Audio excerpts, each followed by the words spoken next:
देव उठनी एकादशी पर है भद्रा का साया। 2 शुभ योग में मनाई जाएगी देव उठनी एकादशी। जानिए सही तिथि, पूजा विधि और पारण का सही समय। देव उठनी एकादशी के दिन क्या नहीं करना चाहिए और देव उठनी एकादशी को क्या दान करना चाहिए। कार्तिक माह शुक्ल पक्ष में आने वाली एकादशी तिथि को देव उठनी एकादशी कहा जाता है। इस दिन को प्रबोधनी एकादशी और देवोत्थान एकादशी के नाम से भी जाना जाता है। इस दिन प्रभु श्री हरि विष्णु 4 माह के बाद निद्रा योग से उठते हैं। इस दिन से ही चतुर्मास का समापन होता है और शादी विवाह मुंडन संस्कार सगाई समेत सभी मांगलिक कार्यों की शुरुआत होती है। देव उठनी एकादशी के अगले दिन द्वादशी तिथि में तुलसी विवाह का आयोजन कराया जाता है। भगवान विष्णु के शालिग्राम अवतार से माता तुलसी का विवाह होता है, जिससे तुलसी विवाह के नाम से जाना जाता है। धार्मिक मान्यताओं के अनुसार तुलसी विवाह के आयोजन से घर में सुख समृद्धि और खुशहाली आती है। कार्तिक माह में तुलसी के पौधे की पूजा अर्चना भी शुभ फलदायी माना गया है। आइए जानते हैं देव उठनी एकादशी और तुलसी विवाह की सही तिथि और शुभ तिथि।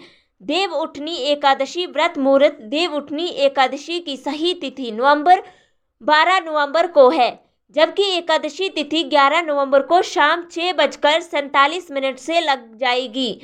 वहीं इस तिथि की समाप्ति अगले दिन यानी 12 नवंबर को 4:14 तक रहेगी। देव उठनी एकादशी का पारण कब किया जाएगा। देव उठनी एकादशी व्रत का पारण 13 नवंबर को द्वादशी तिथि में सुबह 9 बजे तक कर लेना उत्तम रहेगा।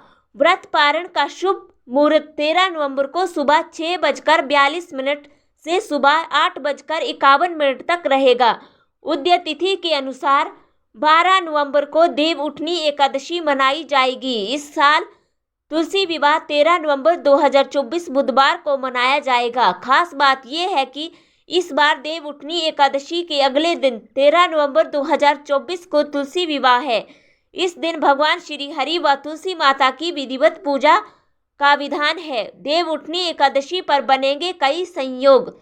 देव उठनी एकादशी के दिन सुबह 7:10 तक हर्षण रोग का निर्माण हो रहा है। वहीं वज्र योग पूरे दिन रहेगा। स्वार्थ सिद्ध योग 12 नवंबर को सुबह 7:52 से लेकर 13 नवंबर को सुबह 5:40 स्वार्थ सिद्ध योग का निर्माण होगा। रवि योग देव उठनी एकादशी के दिन सुबह 6:33 से 7:52 तक रवि योग का निर्माण होगा। भद्राकाल वहीं सुबह 6:33 से शाम 4:04 तक भद्रा का भी साया रहेगा। ज्योतिषी में भद्रा के साये में शुभ कार्यों की मनाही होती है। कार्तिक महीने की पूर्णिमा तिथि नवंबर 12, 2024 को सुबह 6:19 से प्रारंभ हो रही है, जिसकी समाप्ति नवंबर 16, 2024 को 2:58 तक रहेगी। ऐसे में कार्तिक पूर्णिमा 15 नवंबर को मान्य होगी। इस दिन चंद्रोदय का समय शाम 4:51 रहेगा। इस बार कार्तिक पूर्णिमा 15 नवंबर दिन शुक्रवार को पड़ रही है। पूर्णिमा तिथि भगवान विष्णु और माता लक्ष्मी को प्रिय होती है। मान्यता है कि यदि इस दिन कुछ अच्छे व महत्वपूर्ण कार्य किए जाएं तो घर में धन धान्य बना रहता है। देव उठनी एकादशी के दिन क्या नहीं करना चाहिए। शास्त्रों में बताया गया है कि देव उठनी 11 पर व्यक्ति को तुलसी के पौधे को नहीं तोड़ना चाहिए। ऐसा इसलिए क्योंकि इस दिन भगवान शालिग्राम का विवाह माता तुलसी से विधि विधान से किया जाता है। इस नियम का पालन करने से भगवान विष्णु क्रोधित हो जाते हैं। इसके साथ एकादशी तिथि के दिन तामसिक व चावल खाने से बचना चाहिए।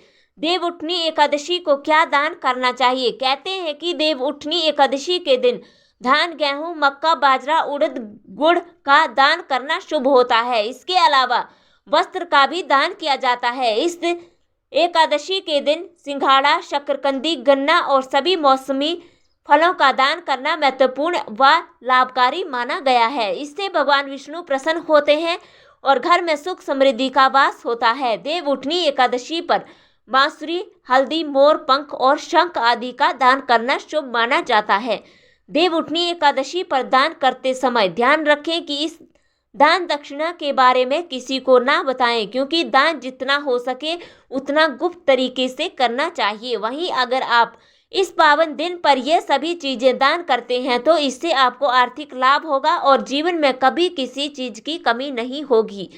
देवउठनी एकादशी की पूजा विधि। देवउठनी एकादशी के दिन सुबह जल्दी उठें, स्नान आदि के बाद स्वच्छ कपड़े धारण करें, विष्णु जी का ध्यान करें और संभव हो तो व्रत का संकल्प लें। भगवान विष्णु जी, माता लक्ष्मी और तुलसी के पौधे की पूजा करें। विष्णु जी को पंचामृत से स्नान कराएं, विष्णु जी को तिलक लगाएं, उन्हें पीले फूल, पीले फल, पीले रंग की मिठाई और तुलसी का पत्ता चढ़ाएं। विष्णु जी के बीज मंत्रों का जाप करें, विष्णु सहस्त्र नाम का पाठ करें, विष्णु जी और माता तुलसी की आरती उतारें। इसके बाद दिन भर व्रत और उपवास रखें। जय श्री कृष्ण। दोस्तों, आपको ये जानकारी कैसी लगी कृपया कमेंट करके जरूर बताएं। वीडियो पसंद आया हो तो लाइक करें और ऐसी ही और भी बहुत सारी कहानियों को सुनने के लिए हमारे डिम्पल भक्ति चैनल को सब्सक्राइब जरूर करें। धन्यवाद।